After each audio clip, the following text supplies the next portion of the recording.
కేసముద్రం మండలం కేసముద్రం విలేజ్ గ్రామం. నేను రైతును. గతంలో టీఆర్ఎస్ ప్రభుత్వం చూసుకున్నప్పుడే ఎదురుంటే రైతులను విపరీతమైన ఆవేదనకు, పండిన పంటను కొనుగోలు చేసే విషయంలో ఇబ్బందులు పెట్టుకుంటూ రైతులకు స్వేచ్ఛా జీవితం లేకుండా చేయడం జరిగింది.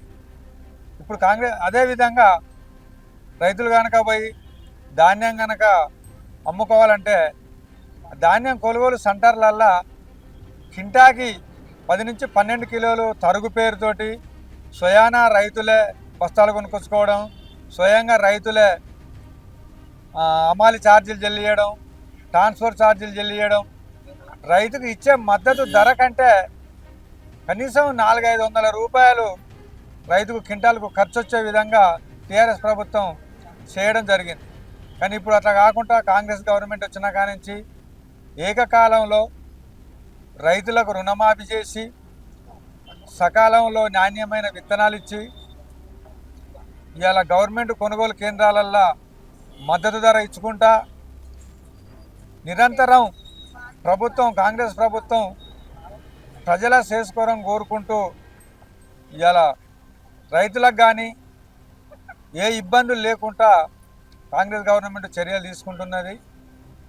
ఇప్పుడు రైతులం పండించిన ధాన్యాన్ని సుధా బోనసు కాంటా అయినాక, ట్రక్ సీట్ ఇచ్చినాక 5-6 రోజుల్లోనే కొన్న డబ్బులు పడుతున్నాయి, మద్దతు ధర డబ్బులు పడుతున్నాయి, బోనస్ డబ్బులు పడుతున్నాయి.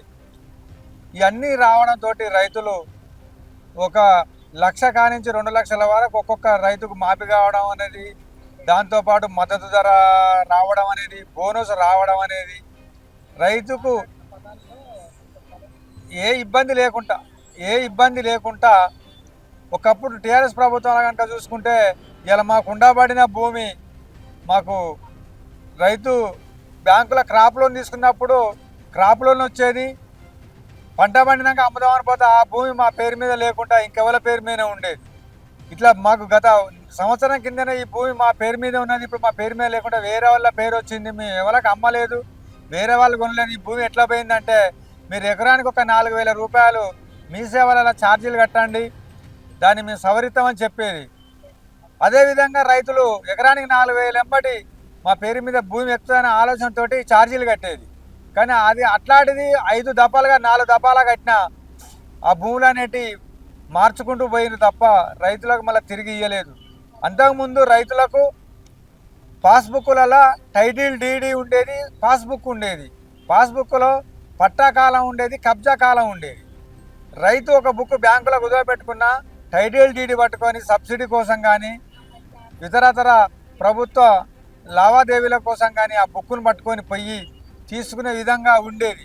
అవన్నీ లేకుండా ఒకటే పాస్బుక్ ఇచ్చి అందులో కబ్జా కాలం లేకుండా పట్టా కాలం ఇచ్చి, ఆ పట్టా కాలంలో 30-40 ఏళ్ళ కింద అమ్ముకొని వాళ్ళు పట్టా కాలంలో ఉంటే వాళ్ళకే పాస్బుక్లు ఇచ్చి కొనుగోలు చేసిన వాళ్ళు నాకు భూములు కబ్జా కాలంలో ఉంటే లేకుండా చేయడం వల్ల మళ్ళీ అటువంటి పంచాయతీలు పెట్టించి ఇలా ఏ గ్రామంలో అయినా ఎక్కడైనా 100 పంచాయతీలు ఉన్నాయంటే అందులో 90 పంచాయతీలు భూముల పంచాయతీలే ఉండేది.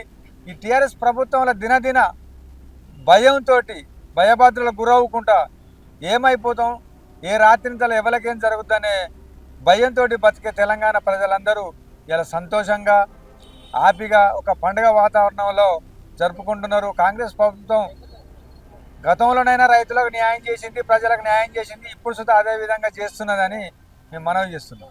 Subscribe us and press the bell icon for more interesting updates.